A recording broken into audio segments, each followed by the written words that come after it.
Hello, this is Brion with Mythic MTG Tech number 48, looking at the top 10 Boros EDH cards.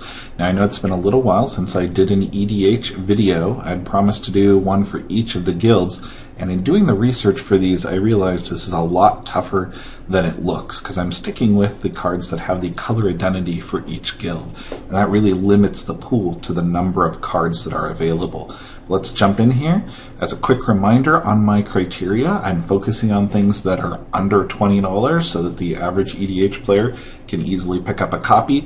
Also, I'm avoiding combo or other things that take the fun out of the game for other players, such as Winter Orb or Armageddon. Jumping in here, I've got a few honorable mentions that are a little bit outside the criteria that I was looking at. The Slayer's Stronghold I actually really like, as it's got a lot of Boros flavor and almost made the list. Isochronic Scepter is technically not a Boros card, so it didn't make the list, but it is an incredible card for a Boros deck. There are so many good instants that you can easily put on it and gain huge value out of it. Mind's Eye is extremely important, or some other card draw engine in Boros.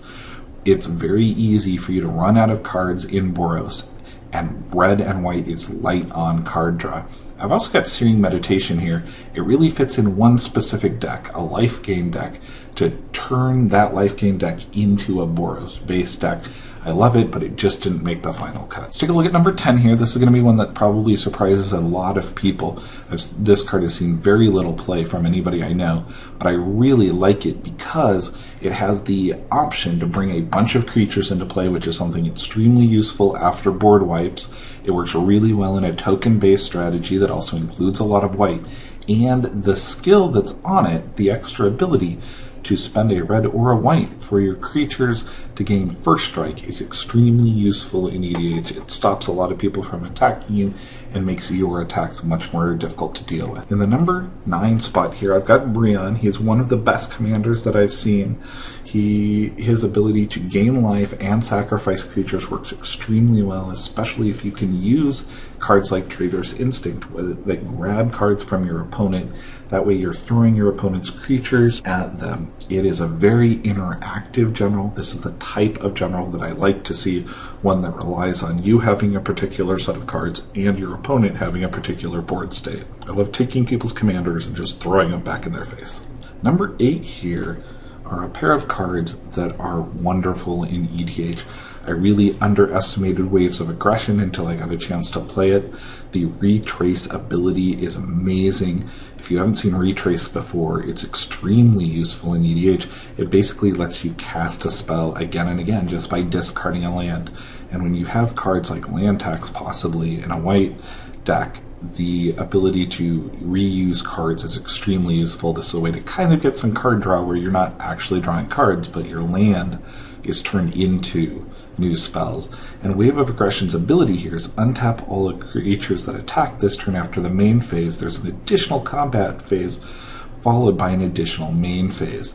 This double attack phases is great for an aggressive Boros style deck. Master Warcraft is also really, really nice. This card has been updated so that you can specifically attack people's planeswalkers also, and you get to choose how the blocks are being put together. This is a wonderful card for combat. In the number 7 spot here, I've got Ajani Vengeant. He is one of the more interactive Boros Planeswalkers, although there aren't very many Boros Planeswalkers. I believe he's actually the only one.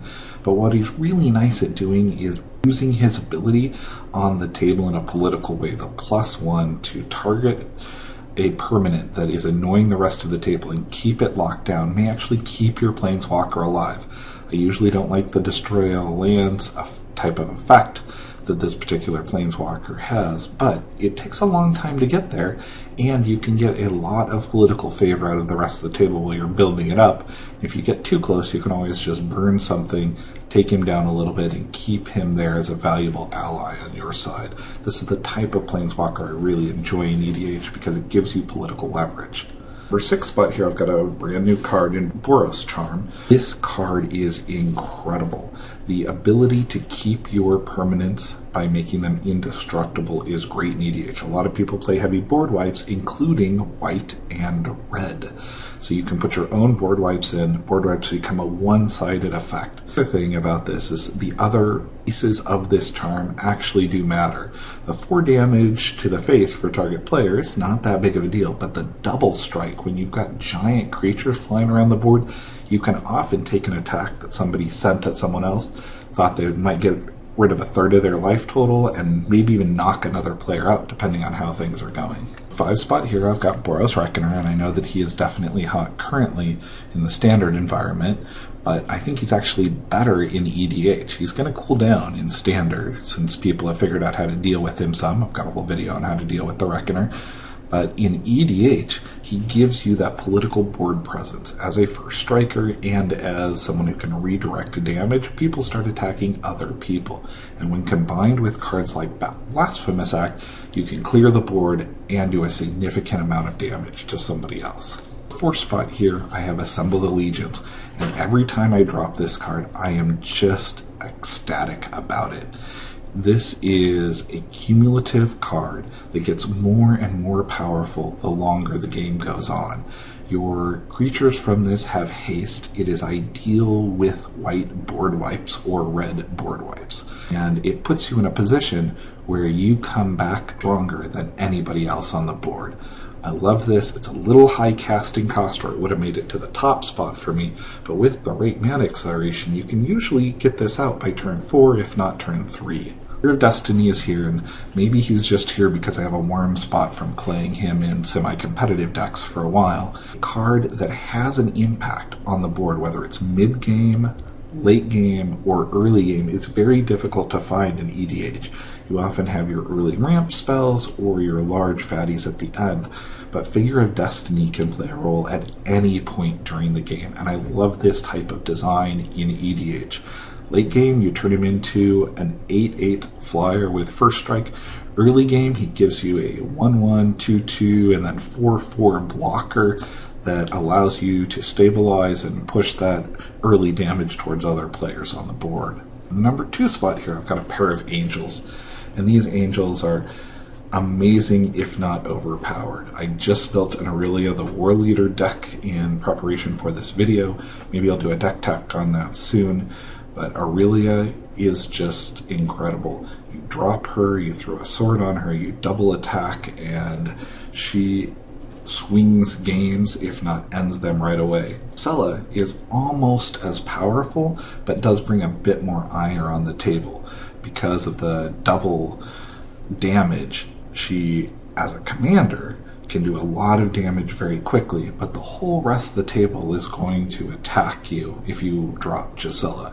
I like Aurelia a bit better between these two, but they're both incredibly powerful, incredibly strong Angels, and they both fit the theme of Boros very well. The number 1 spot here, I've got an incredibly powerful card, Sunforger. This is basically a demonic tutor that allows you to go search up red or white instants and cast them for the unequipped cost of 2. I love that this is an artifact that gives additional power, because after board wipes in a token-based environment, this turns your little 1/1 tokens into 5/1s, which is extremely useful. But the reoccurring effect on this, when put together with a nice utility package, is amazing. It's better than a demonic tutor, because it's reusable, and because red and white have some of the best instants out there.